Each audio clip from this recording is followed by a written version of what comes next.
तो ये सिमरन ध्यान भजन जो तुम लोगों को दिया जाता है, ये तुम्हारी ताकत को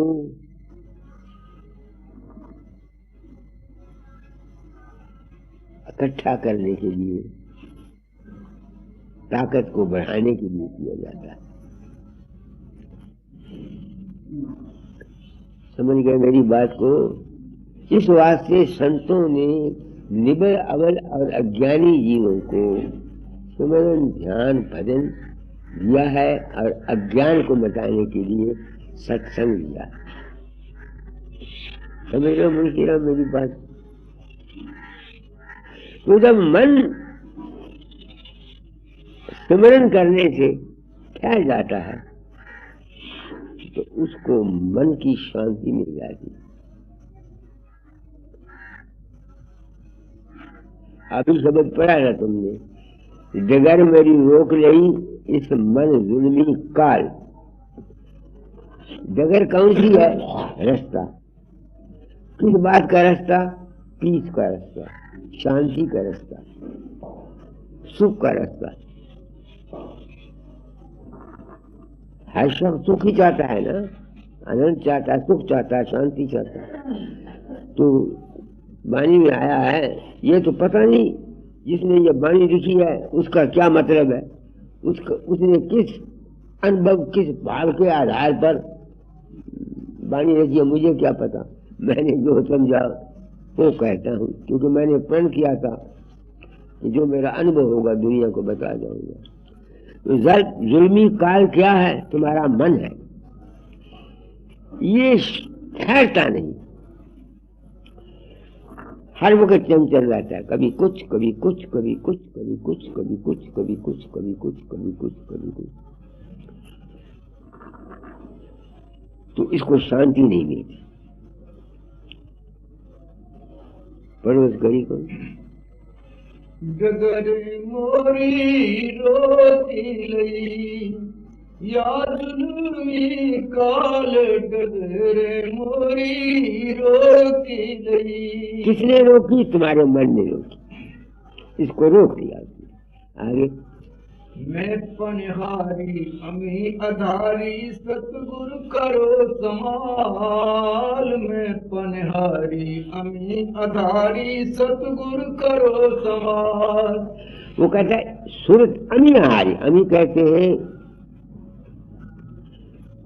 अमृत को। अमृत में क्या होता है? अमृत में जिंदगी होती है, अब्दी जिंदगी, अमर हो जाना, हमेशा रहना। अमर तो हम पहले ही हैं। आत्मा जो है, सूरज जो है, ये अजर अमर और अविनाशी है। ये तो पहले ही से अजर अमर और अविनाशी है। तो ये सूरज जो है, हमारा अजीब आत्मा जो है, ये शांति चाहता है, मगर शांति जब चलता है अंदर शांति आती नहीं। क्या होता है? ये मन तरह तरह के अख्तियार उठाता है। आगे।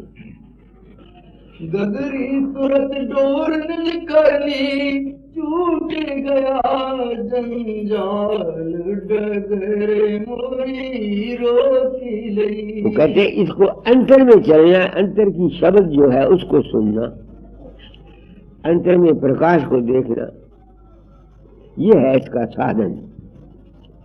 जब ये हो जाता है तो तब से ये खत्म हो जाता है। इस वास्ते शांति के हासिल करने के लिए सबसे पहले सिमरन और ध्यान है। जो शख्स सिमरन ध्यान नहीं करते, वो अगर अकली तौर से जितनी मर्जी चाहे दलीलें दे दे के लोगों की जुबान को कायल कर दे, उनको शांति नहीं मिल सकती। इस वास्ते वाचक ज्ञानियों का संतों ने खंडन किया है, क्योंकि वो वाचक ज्ञान जो तरह तरह के सवाल उठा करके, जिससे ये सवाल उठाया जवाब मिला, मेरे भी यही है, मैं भी इसी बीमारी का मरीज हूँ। सवाल उठता है, जवाब मिलता है, सवाल उठता है, जवाब मिलता है, या जवाब पूछता है। ये जितना खेल है ये सब मन की अशांति का है। सिमरन ध्यान के बगैर जो तुम आए हो, सिमरन ध्यान किया करो। हमें तो मेरा मतलब नहीं है। मुझको तो मेरे गुरु राधा स्वामी नाम दिया था, तुमको जो अच्छा लगता है वो करो। मैं तुमको ये तो नहीं कहता तुम जरूर राधा स्वामी नाम का सिमरन करो। ये तो पंच चलाने के लिए है, सिमरन करना है। जिस नाम से तुमको प्यार हो, जिस रूप से तुमको प्यार हो, वो नाम कर लो, वो रूप कर लो। आगे उर्दमुखी कुया चढ़ झांकी भरत अधर रसहाल। उर्दमुखी कुया चढ़ झांकी भरत अधर रसहाल। क्या मतलब इसका? मैं नहीं पढ़ता। उर्दमुखी कुया चढ़ झांकी। उर्दमुखी, उर्दमुखी कहते उल्टे रास्ते को, उल्टा हो करके तुरिया पद को हासिल किया। तुरिया क्या है?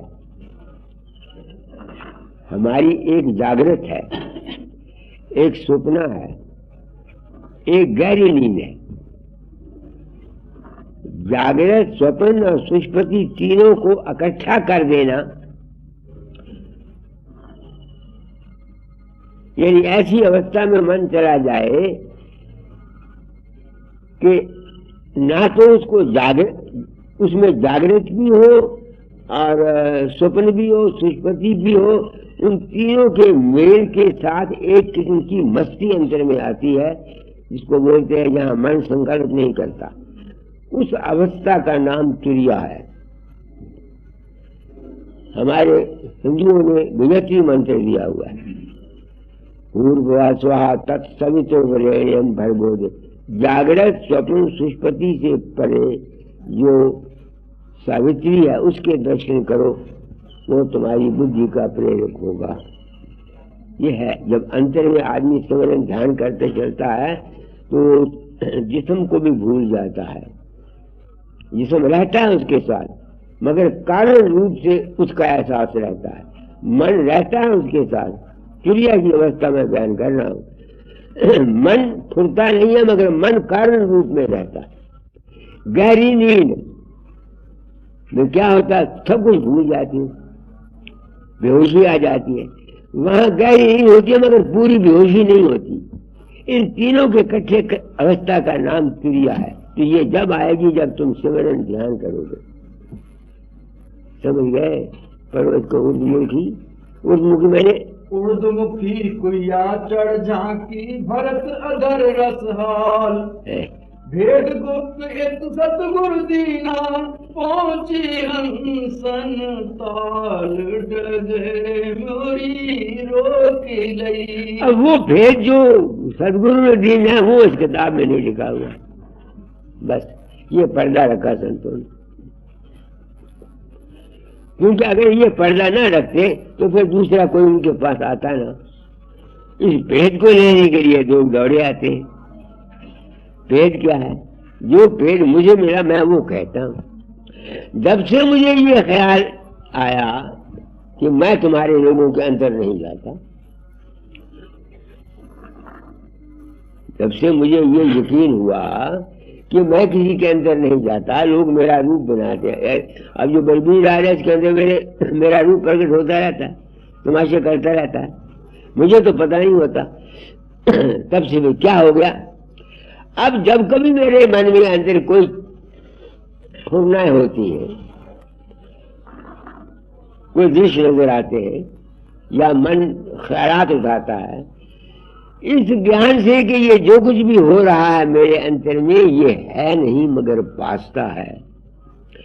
इस भेद ने मुझको मन की अशांति से दूर कर दिया। मन के अंदर फुरनाएं होती है, मगर चूंकि ये ज्ञान है कि ये मन के अंदर जो मेरे रूप प्रकट होते हैं ये है नहीं, संस्कार है, ख्याल है, सिनेमा की फिल्में हैं, तो वो जो जुल्मी काल का जो दुख होता था मन के अंदर कि हाय मेरा मन किधर जा रहा है, किधर जा रहा है, किधर जा रहा है, किधर जा रहा है, ये खत्म हो जाता है। मैं ये समझता हूं स्वामी जी का या जिसने बानी लिखी है उसका क्या भाव है, उसको क्या सदगुरु ने भेज दिया मुझे पता नहीं, मैं नहीं जानता, मुझे नहीं इसको पता कौन सा वो सदगुरु बताता है। मुझे जो भेद मिला मैं वो, चूंकि मैंने प्रण किया था, अपना अनुभव कह जाऊंगा, दाता ने कहा था तारीख को बदल जाना। इसलिए हम क्या चाहते हैं? हम शांति चाहते हैं, तस्कीन चाहते हैं।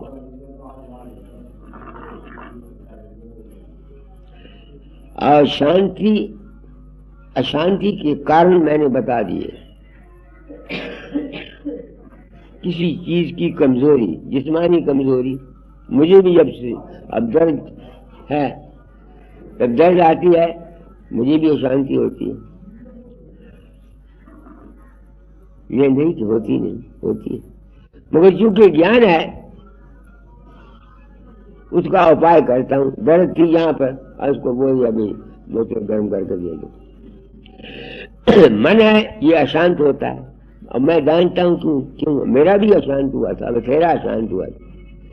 मन अगर बलवान है तो जो वो छाले मारता है उसमें उसको आनंद मिलता है, क्योंकि उसमें कमजोरी नहीं है। तो मेरा मनोरथ नहीं समझ में आती है। अगर मन तुम्हारे में कमजोरी नहीं है, तुम्हारा मानसिक और शारीरिक ब्रह्मचर्य कायम है, मन बलवान है, तो जो मन वो जो कुछ सोचेगा उसमें तुम आनंद लोगे, खुशी लोगे। सारे लेते नहीं लेते, मन में आनंद लेते। तो जितना खेल है ये सब कमजोरी का, इस वास्ते मैंने तालीम को बदल चला कि ऐ इंसान अपने मानसिक और शारीरिक ब्रह्मचर्य को कायम रख, अगर तू दुनिया में शांति चाहता है तो, वरना शांति नहीं मिलेगी। और अगर आ गई है किसी वजह से, किसी वजह से आ गई है तो सत्संग में जा।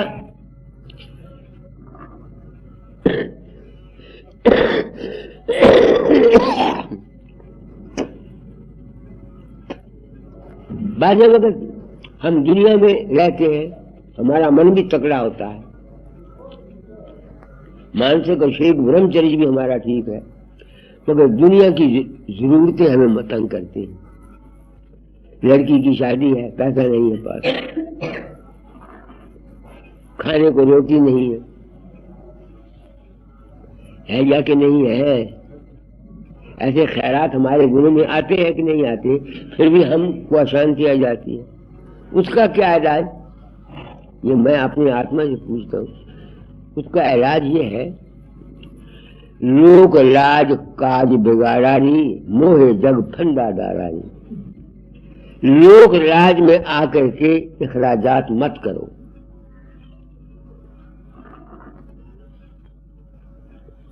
लोक लाज में आकर खर्च मत करो। जितनी आमदन है उसमें गुजारा करने की कोशिश करो।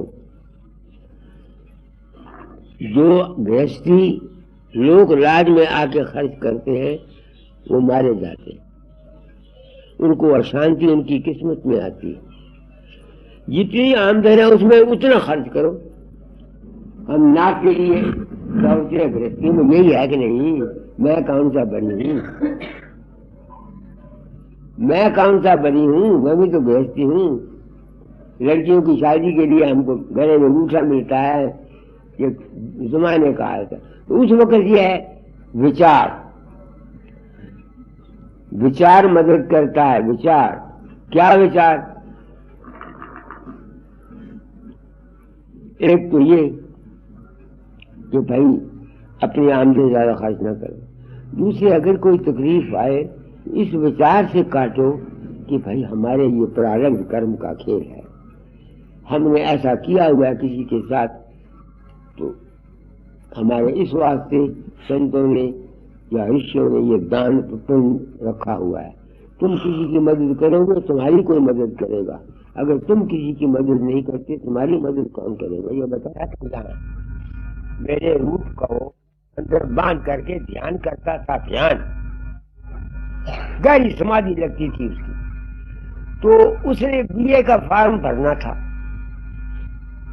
तो जो आखिरी तारीख थी वो भूल गया। उस दिन था वो खेतों में पानी दे रहा, वहां उसको याद आया अब वो बड़ा दुखी हुआ, ध्यान में बैठ गया। क्या किया वो, जब फिर दूसरे दिन अलीगढ़ आया तो उसको मालूम हुआ कि कोई आदमी उसकी शक्ल बना करके फॉर्म भर गया है, रुपए भी दिया गया है, रसीद उसने कहा ये रसीद है, तू फॉर्म भर गया।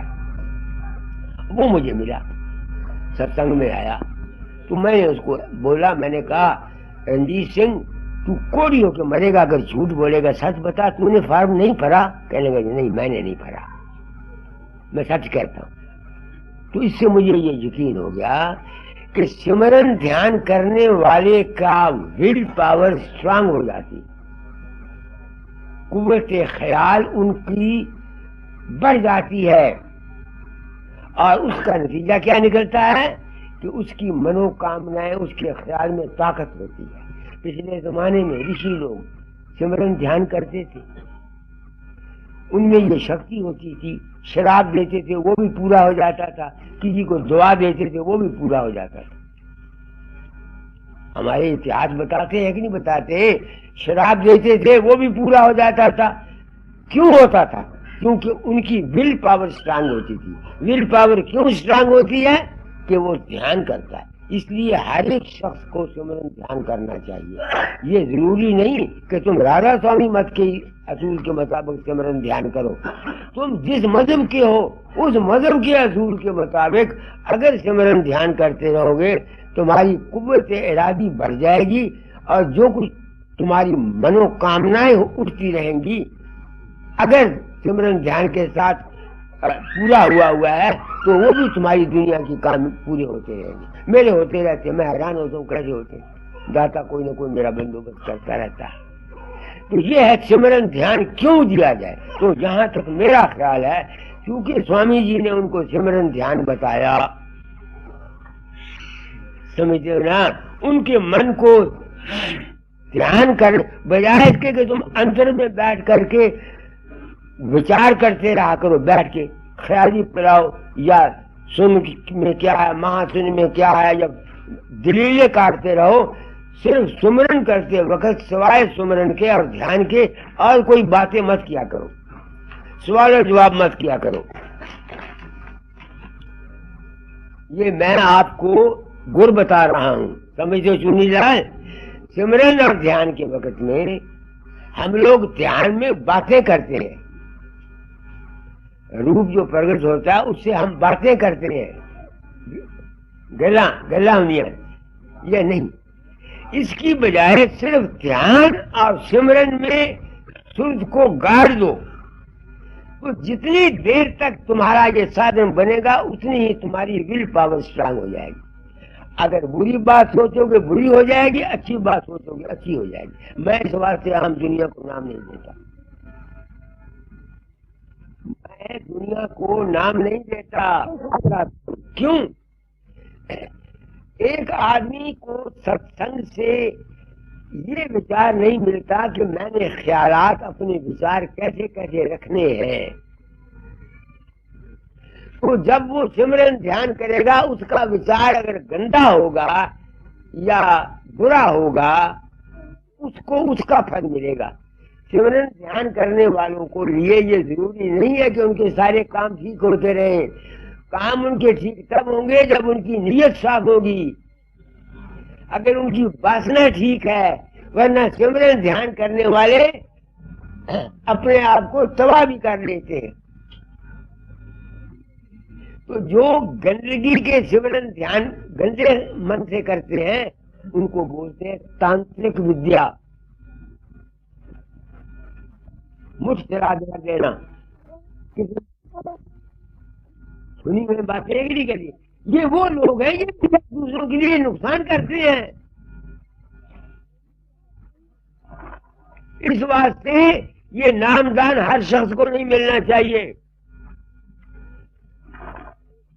सिमरन ध्यान करने वाले की अगर अपना मन पवित्र नहीं है तो वो नुकसान उठा जाएगा। कोई बात मुंह से, हमारे सत्संगी है, दो घंटे सुबह उठे, उन्होंने अभ्यास किया, फिर तीमी आई 4 गालियों कर देती है। मुंडा आया दो चार उसको सुना दिया गुस्से जाके, उनका नुकसान हो जाएगा। गंजे को नाखून नहीं मिलने चाहिए। अब सुना हुआ है ना, गंजे नहीं मिलने चाहिए। ये सिमरन ध्यान मैं दर्द दिल से आवाज दे रहा हूं। हम गुरुओं ने अनधिकारियों को नाम दिया है और सिर्फ अपने मान के लिए, अपने चेहरे ज्यादा बनाने के लिए, अपने चेहरा बनाने के लिए। सबसे पहले सत्संग, यही स्वामी जी ने वाणी में लिखा है।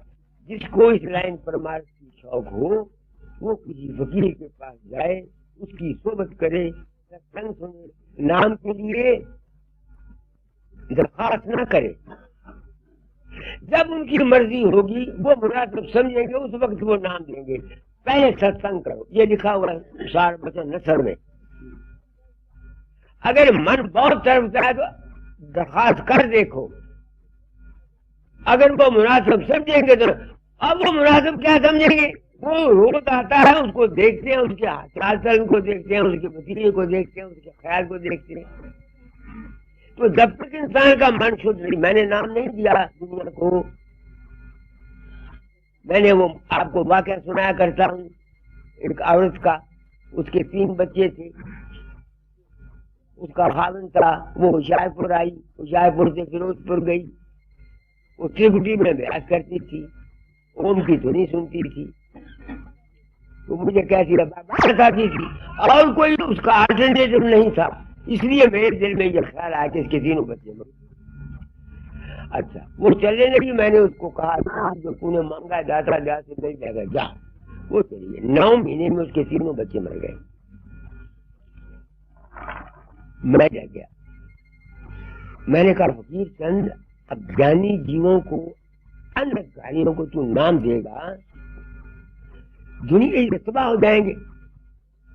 मगर मैंने ये बात डरते मारे किसी को कही नहीं। मैंने कहा अगर मैं ये कह दूंगा, लोग क्यों ये कहते हैं जिसनों को नाम दिलवा दो उसने तुमको बड़ा भारा पुण्य है, ये लोग मेरे बरखलाफ हो जाएंगे। मैं चुप कर गया, मैंने नाम नहीं किया, सत्संग कराया, दिल खोल के कराया अपनी जिंदगी में। मैं गया आगरे, वहां प्रेम बानी ले आया हाजी, जिनकी जो बानी है उनकी किताबें। उसमें उन्होंने लिखा हुआ है जिन शख्सों के मन गंदे हैं, शुद्ध नहीं है, और अपने गंदे और शुद्ध विचारों को वो साफ करना नहीं चाहते या उनसे हो नहीं सकता, उनको ये शब्द अभ्यास बिल्कुल नहीं करना चाहिए, वरना उनका अधहद नुकसान होगा। 2 दफा लिखा हुआ एक पैरे में, एक शब्द पर। और यही बात हिंदू शास्त्र कहते हैं कि गायत्री का मंत्र अगर शूद्र सुन ले उसके कान में चिपका पड़ गई। शूद्र के मैंने ये नहीं कि तुम्हारे घर में पैदा हुआ, शूद्र वो है जिसके नीच ख्यालात है, जिसके गंदे ख्यालात है, जो ये परमार्थ सिर्फ ब्राह्मण और क्षत्रियों के लिए है, शूद्रों के लिए और वैश्यों के लिए नहीं है।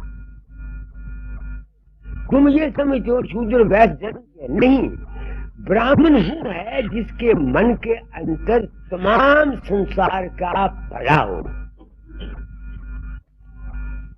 ब्राह्मण चारों वर्णों का रक्षा करता है ना, उसका मतलब क्या कि ब्राह्मण के दिल में सबके लिए भलाई हो।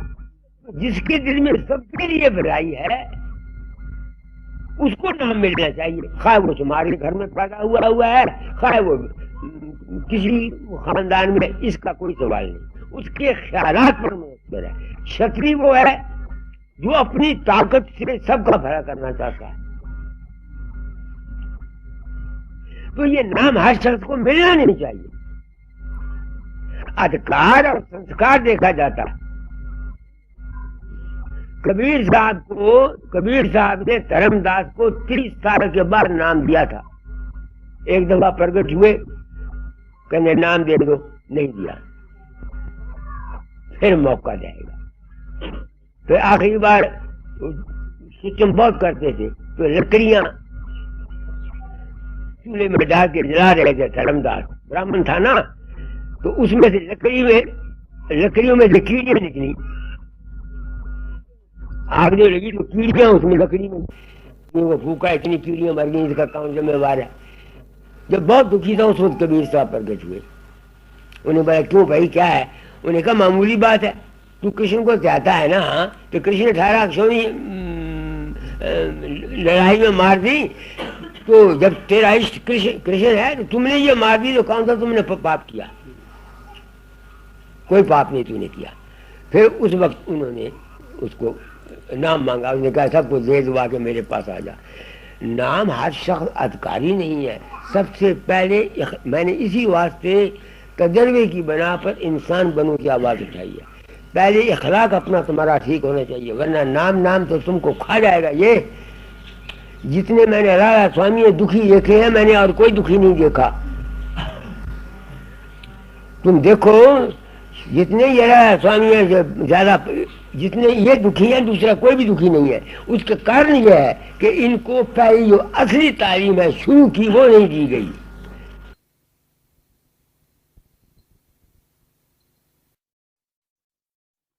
मैं आत्मा से पूछता हूं,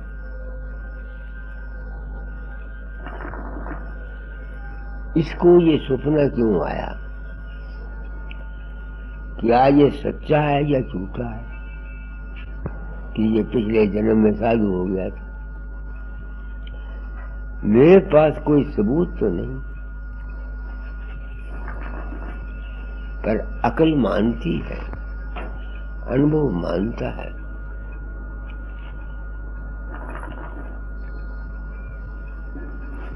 कि शायद ऐसा हो। उसकी वजह पहले तो ये है कि इसकी इस जिंदगी में शादी नहीं हुई। इसकी इस जिंदगी में शादी नहीं हुई।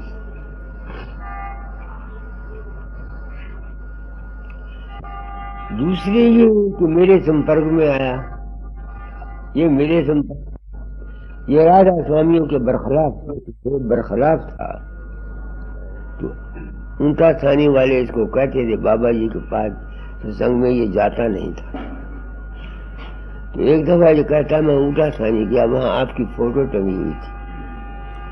तो जब मैंने फोटो को देखा तो आपकी आंखें चमकती थी। फोटो में मेरी आंखें ऐसे ऐसे ऐसे ऐसे करती थी। तब मेरे दिल में ख्याल आया कि आप बड़े आदमी हैं।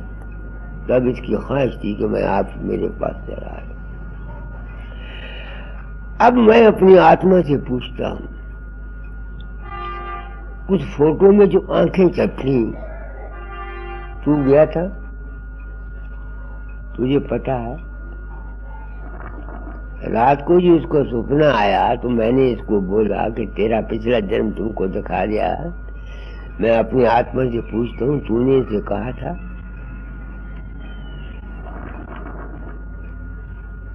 नहीं। ये कहता मैं सारी रात आपके साथ टूर में पड़ता रहा, सत्संग सुनता रहा। क्या मैं टूर पर गया था रात को? तो इन बातों ने मुझको ज्ञान दे दिया, गुरु मिल गया। गुरु मिलने के मैंने ये है कि ज्ञान मिल गया। समझ आ, क्या समझ आई कि ये इसकी अपने ही संस्कार है, ख्याल है, इसके कर्म है पिछले। हमारा तुम्हारा जो मेल होता है, किसी का मेल बुरे आदमी के साथ हो जाता है, गंदे आदमियों के साथ हो जाता है, चोरों के साथ हो जाता है, डाकुओं के साथ हो जाता है। क्यों होता है? पिछले जन्मों के कर्मों के अनुसार हमारा एक दूसरे से मेल होता है। जैसे जैसे कर्म होते हैं वैसे वैसे ये लड़का मेरे पास रहता है, भूदेव, चोर नहीं। यहाँ औरतें आती हैं, सब कुछ होता है। मुझे कभी किसी किस्म की कोई शिकायत किसी किस्म की मैंने नहीं देखी। तो इससे मालूम होता है कि इस दुनिया में हम जो कुछ हासिल करते हैं अपने कर्म की वजह से हासिल करते हैं। अच्छे हैं तो अच्छी की संगत मिलेगी, बुरे हैं तो बुरे की संगत मिलेगी। ये ज्ञान मुझको मिला। पहला शब्द पढ़ो। तुम्हें माँ अगम अपार। वो अगम अपार जो गुरु की महिमा है वो तो इनको पता होगा। जिस रात पाक ने जो खत लिखा है कि वो गुरु की महिमा क्या समझते हैं, मुझे नहीं पता। जो गुरु की महिमा मैं समझता हूं वो मैं बता देता हूं। गुरु क्या करता है? जीव को चिताता है कि तुम हो कौन, यहां तुम इस दुनिया में फंसे हुए हो, दुख उठाते हो, सुख उठाते हो, ये उठाते हो, ये क्यों उठाते हो? जो कुछ मैंने समझा वो मैं कह सकता हूं कि हम जो कुछ भी हमारे साथ होता है सब कुछ हमारे संस्कारों की वजह से होता है। जिस किस्म के संस्कार जन्म जन्मांतर हो के हमारे पास पड़े हुए होते। अब इस शख्स ने रात को पिछला जन्म अपना देखा, ग्रंथ साहब को पढ़ो, वहां कोई राजा गया था किसी गुरु महाराज के पास है? तो उसने अपनी 81 साल की उम्र एक चूड़े के घर में देखी कि नहीं देखी? लिखने वालों ने रोचक और भयानक बातें बताई। वो ये नहीं था कि गुरु महाराज ने उसको यो दृश्य दिखाया। मैं इन बातों को अब मानने के लिए मैंने इसको वो दृश्य नहीं दिखाया। गुरुदेव को जब मैंने रात का दृश्य उसके पिछले जन्म का नहीं दिखाया तो मैं कैसे मान लूं कि किसी गुरु ने उस राजे को ये दृश्य? ये है क्या? यह है लॉ ऑफ रेडिएशन। संस्कार काम करता है। जिसका वक्त आ जाता है उसको ऐसे हालात से एक पर्चा मिल जाता है और वो ज्ञान को हासिल कर जाता है। आप समझ रहे हैं मेरी बात को कि नहीं समझ में आते हैं? गुरु के रूप को दुनिया ने समझा नहीं। गुरु नाम है ज्ञान का। सत्संग में जो कुछ मिलता है वो ज्ञान समझ मिलती है। मैंने उसको यथार्थ रूप में बयान किया। पिछले संतों ने उनको रोचक और भयानक तरीके से जाहिर किया। रोचक और भयानक तरीके से जाहिर करने से आडंबर बन जाता है, दायरा बन जाता है, सभा बन जाती है, सोसाइटी बन जाती है, पंथ चल जाता है। यथार्थ तरीके से ना रोचक पना नहीं। तो ये ज्ञान गुरु की महिमा फिर अगम पार मैंने क्या समझी? नहीं तो ये कि दाता दयाल ने मेरे जज्बात को की कदर करते हुए मेरे साथ खेल खेला और मुझे इस काबिल बनाया कि मैं इस ज्ञान को समझ सकूं।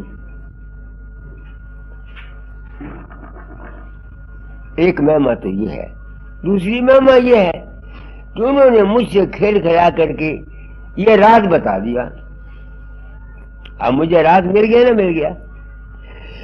मैंने तो इसको वो पिछला जन्म नहीं दिखाया, ना मुझे ये पता था कि इसका पिछला जन्म ये है। और मैं महसूस करता हूं कि जो कुछ मैंने बयान किया है ये बात सच्ची मालूम होती है। होगा ये पिछले जन्म का, ये साधु हो गया होगा। नहीं समझ में आया? वरना अनपढ़ है, बड़े प्रेम से काम करता है, बड़े प्रेम से सेवा करता है, ये बात नहीं है कि नहीं है। तो मैंने तो गुरु में मां ये समझी कि गुरु के पास से जाकर के इंसान को ये ज्ञान मिल जाता है कि हमको जो कुछ हमारी हालत है ये हमारे पिछले संस्कारों और पिछले कर्मों की संस्कारों की वजह से हमारा आपस में मेल होता है। गंदा आदमी हो उसको गंदे आदमी मिल जाएंगे, अच्छा आदमी हो उसको अच्छे आदमी मिल जाएंगे। गुरु की महिमा एक तो ही है। पढ़ो इस घड़ी को क्या है?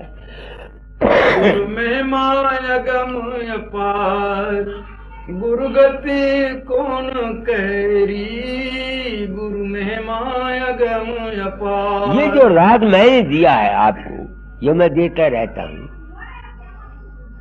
इस रात का किसी को खास की सिवाय किसी को पता नहीं है।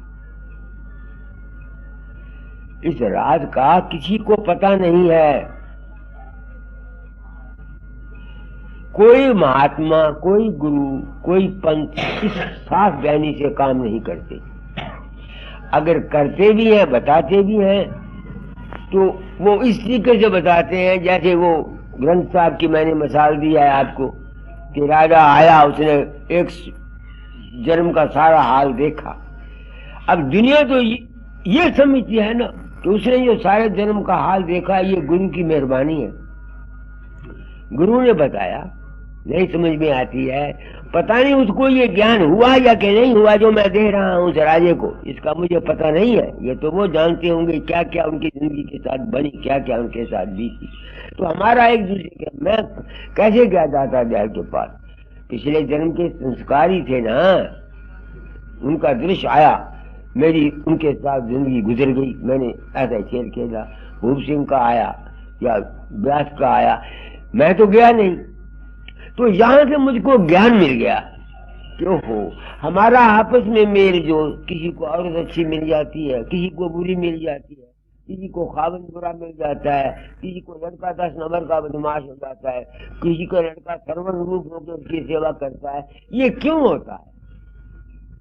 हमारे अपने अपने कर्म है, जैसे जैसे हमने किए हुए। अब इस कर्म के आगे बढ़ो। बिन गुरु धर्म न कर्म कुछ, बिन गुरु भक्त न ज्ञान, जन्म जन्म यम फांसी, बिन गुरु नहीं निर्वाण। वो कहते हैं जब तक किसी को गुरु नहीं मिलता, वो जन्म जन्म में इस यम की फांसी से बच नहीं सकता। मैं आत्मा से पूछता हूँ, क्यों ये ठीक बात है? हाँ, क्यों? जब तक किसी को ये ज्ञान नहीं है कि मेरे मन के अंदर जितने संकल्प उठते हैं, ख्याल उठते हैं, विचार उठते हैं, ये सारे के सारे संस्कार है, अक्ष है और ख्याल है, और वो जीव इस संस्कारों के अंदर फंसा रहेगा, उसको निर्वाण या मोक्ष कैसे मिलेगी? मिल ही नहीं सकती। क्यों नहीं रहा? तुम आए हो, तुम नहीं, जैसा कुछ दोगे वो लोगे। इस वास्ते इस संसार के अंदर ये परोपकार है, सेवा है, दुखियों की मदद है, या हित है, या प्रेम है, घरेलू जिंदगी में या जो मिलने वाले हैं उनकी सेवा का, ये गुरु नानक साहब के मत में या संतों के मार्ग में सेवा भाव रखा हुआ है। बड़ी भारी महिमा है सेवा भाव की गुरु से कराने में। सेवा देखो ना, कितनी सेवा करते हैं ये लोग। कोई मुल्क किसी मुल्क में चले जाओ, कोई ऐसा मुल्क नहीं जहां कोई आपको गुरुद्वारा नहीं मिलेगा। किसी मुल्क में सारे चले जाओ इस दुनिया में, ऐसा ख्याल सेवा भाव का गुरु नानक साहब और उनके बाद गुरुओं ने दुनिया के अंदर पढ़ दिया है कि कोई मुल्क चले जाओ, किसी मुल्क में जहां कोई सिख गया वहां गुरुद्वारा बन गया। सेवा भाव है। तो हमारी दुनिया के जो काम है ये सेवा भाव से चलते हैं। प्रेम, सेवा भाव, इससे क्या होता है? हम दुनिया में रहते हुए एक दूसरे की मदद करके सुखी हो सकते हैं, दूसरों को सुख पहुंचा सकते हैं। तो ये बड़ा अच्छा काम है। आपको मैं एक ही बात कह देता हूं कि दुनिया में जीने के लिए सेवा भाव है। रह गया परमार्थ, ये परमार्थ जो है मोक्ष और बंधन का एक भ्रम है। हम अपने भ्रम से मोक्ष चाहते हैं और हम अपने भ्रम से अपने आप को बंधा हुआ समझते हैं। यहाँ ना कोई मोक्ष है, ना कोई भ्रम है, और ना ही कोई आवागमन है। किन के लिए? जिनको ज्ञान हो जाता है। जिंदगी बनी, बुलबुला बना, खत्म हो गया। अगर आवागमन है किसी को तो इंसान को नहीं है। वो जो प्रकाश रूपी परमात्मा है, उसकी किरणें आती रहती हैं। कभी वो हाथी कीड़ी में आ जाता है, कभी वो बैल में आ जाता है, कभी वो फकीरचंद में आ जाता है, कभी वो पुरुषोत्तम दास में आ जाता है, कभी वो हाथी में आ जाता है। ये इंसान को वहम है कि आवागमन होती है। जब तक वहम है, जब तक उसको आवागमन मिलेगी। जब वहम नहीं रहा तो आवागमन कैसा? तो गुरु जो होता है ये आवागमन का वहम दूर करता है। क्या करके? भेद देके। लिखा हुआ है, गुरु ने अब दीना भेद अगम का, सुरत चली तज देश भरम का, पटकन छूटा दहरो हरम का, संशय भागा जन्म मरण का। वो कहते हैं जो जन्म मरने का संशय था यह खत्म हो गया। जन्म मरण उस वक्त तक है जब तक इंसान को अपने रूप का ज्ञान नहीं। जब अपने रूप का ज्ञान हो गया, किसको जन्म और किसको मरण। अपनी हस्ती खो गया वो कि मैं हूं ही एक चैतन्य का बुलबुला, तो जन्म मरण किसको होगा? इसलिए तेरे लिए कोई जन्म मरण नहीं, कोई जन्म मरण नहीं। इस जन्म मरण के वहम को दूर करने के लिए ये सत्संग कराया जाता है और अभ्यास कराया जाता है। क्योंकि जब तक ये तुमको अपने रूप का ज्ञान नहीं होगा, तुम कुछ ना कुछ बने रहोगे। जब तक तुम कुछ बने हुए हो या बने रहोगे, तुम्हारा बनना ही तो जन्म है। तुमने अपने मन से सोच लिया मैं बाप हूं, मैं फकीर चंद हूं, तो जब तक मैं मौजूद है, कुछ तुम बने हुए हो। जब तक तुम बने हुए हो तब तक तुम जन्म में हो। एक ख्याल एक बनने को छोड़ दोगे, दूसरा बनना आ जाएगा, दूसरे बनने को छोड़ दोगे, तीसरे बनने को। इसलिए जिनको सत्संग से ज्ञान हो जाता है, मगर ये ज्ञान जल्दी होगा नहीं जब तक मन की वृत्तियां इकट्ठी नहीं होगी। योग के बिना ज्ञान का हासिल करना नामुमकिन है। बिना योग के ज्ञान नहीं हो सकता आदमी को। योग क्या है? वृत्तियों को ठहराना, चित्त की वृत्तियों को एकाग्र करना। तो कोई जन्म मरण नहीं। मुझे ये ख्याल ही नहीं आता। मैं तो ये समझता हूं जिंदगी है क्या। जब तक उसकी मर्जी है, जिस्म बना हुआ काम करता है, शू शू होती रहती है। जिस्म टूट गया, ना मैं आया, ना मैं था पहले, ना मैं न था। एक भ्रम था, और ये भ्रम आता है माया के वजह से, अज्ञान। इस वास्ते संतों के मार्ग में गुरु मत की महिमा है, जिसकी दया से ये वहम इंसान का चला जाए, भ्रम चला जाए। तो धुरकार की खबर उसमें लिखा हुआ है। गुरु ने क्या किया? धुरकार की खबर दी। पढ़ो इस कड़ी को। समान समरत नहीं कोई, जिन्हें दुर्घर की आन खबर दी। वो समरथ किस लिए है? कि उसने हकीकत और असलियत, हमारी हकीकत को बता दिया। और जब हमको वो हकीकत का पता लग गया, फिर क्या है? जो कुछ भी हो रहा है उसकी वो परवाह नहीं करता। तो नामदान, आज गुरु नानक साहब का जन्मदिन है। मैं उस जात पात की इज्जत करता हूँ। गुरु नानक साहब की तो तालीम को किसी ने समझा नहीं। नानक नाम में लेता जीवा। सब लोग नाम जपते हैं, माला पढ़ते हैं, सिख जितने हैं या दूसरे संतों के मार्ग वाले। तो क्या माला फेरने से मन को और जिस्म को हरे हो जाएंगे? नानक नाम में लेता जीवा, की हो जाएगा, मेरा तन मन थीवे हरिया। तो तन मन थीवे हरिया तभी है जब तुम्हारा ईगोइज्म जाएगा, जब मैं पना चला जाएगा, फिर तन मन तन हो गया। गुरु नानक साहब की तालीम जो है, ये ग्रंथ साहब जितना रचा गया, इसमें गुरु नानक साहब की असली और सच्ची तालीम नहीं है। ये सिर्फ मुफ्तदियों के लिए है, आम पब्लिक के लिए। इस वास्ते ग्रंथ साहब की ज्यादा इज्जत है दुनिया के अंदर, क्योंकि इससे आम फहम जो आदमी थोड़ी बहुत बुद्धि रखते हैं, उनको एक किस्म की तस्कीन मिलती है, हौसला मिलता है, हिम्मत मिलती है। तो आज का सत्संग था, पहला सबक पढ़ो, क्या लिखा था?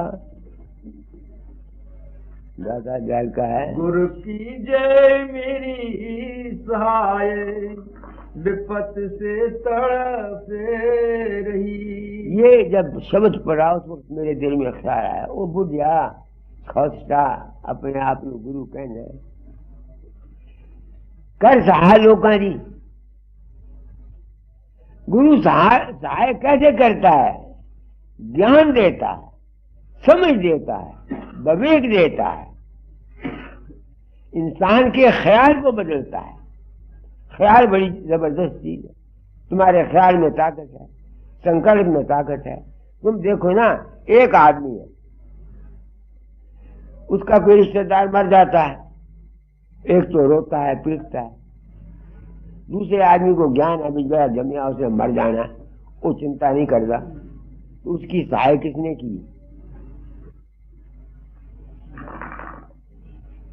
उसकी समझने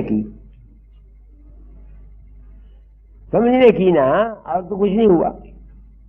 एक शख्स को समझ नहीं है, रोता है, पीटता है, ये हो गया, ये हो गया, ये हो गया, ये हो गया, ये हो गया, ये हो गया, ये हो गया, ये हो गया। दूसरे आदमी को विचार है, वो उससे घबराता नहीं है। तो फिर गुरु कौन हुआ? गुरु नाम है समझ का, गुरु नाम है विवेक का, गुरु नाम है ज्ञान का, गुरु नाम है अनुभव का। देह को पूजने से आनंद मिलता है, ये ठीक है, खुशी मिलती है, सेवा भाव है, इसको मैं मानता हूं। मगर सिर्फ देह को पूजने से इंसान का तन मन हरिया नहीं होगा। तन मन हरिया होगा विवेक से, ज्ञान से, समझ से। सत्पुरुष किसे कहते हैं? सच्चे ज्ञान का नाम सत्पुरुष है। सुखमनी साहब को पढ़ो, सत्पुरुष जिन विवेक सदगुरु तिसका नाम, ताके संग शिष्य उभरे नानक हरि गुण गाम।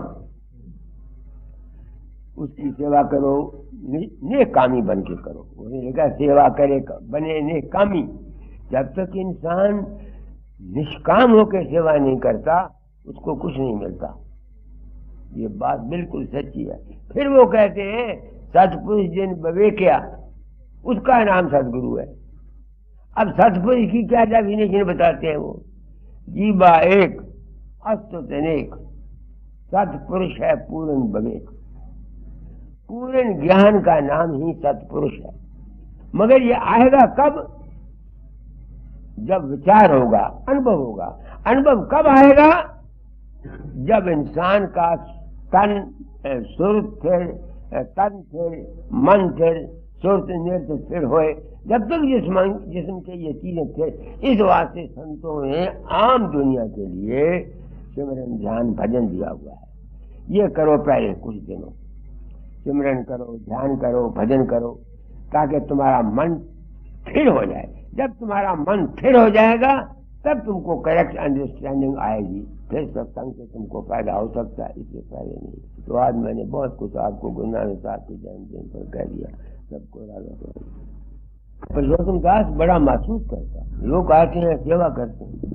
मैं सोचता हूँ तेरा हक कोई कंजरा है सेवा रहना? ये एक सवाल है जो मैं अपनी आत्मा से करता हूँ। एक तो वो चीज है जो आए ये मंदिर में अगर दुखी आते हैं, इनको दे दो, मेरे पर कोई पाप नहीं को बुझे। जो सेवा मैं अपने लिए लेता हूँ उसके लिए मैं सोचता हूँ डू यू डिजर्व इट? तेरा हक है सेवा लेने का? ये एक सवाल है जो मैं अपनी आत्मा से किया करता हूं। जो मेरी ड्यूटी है, जो गुरु का काम है, वो तो मैं करता हूं। ये दूसरों के भाग है भाई। कोई मेरी बात को समझे या ना समझे, मैं उसका ठेकेदार तो नहीं हूं। समझाने में मैं कोई कसर बाकी छोड़ता नहीं। बस चरण शरण की वंदना नित को दिया।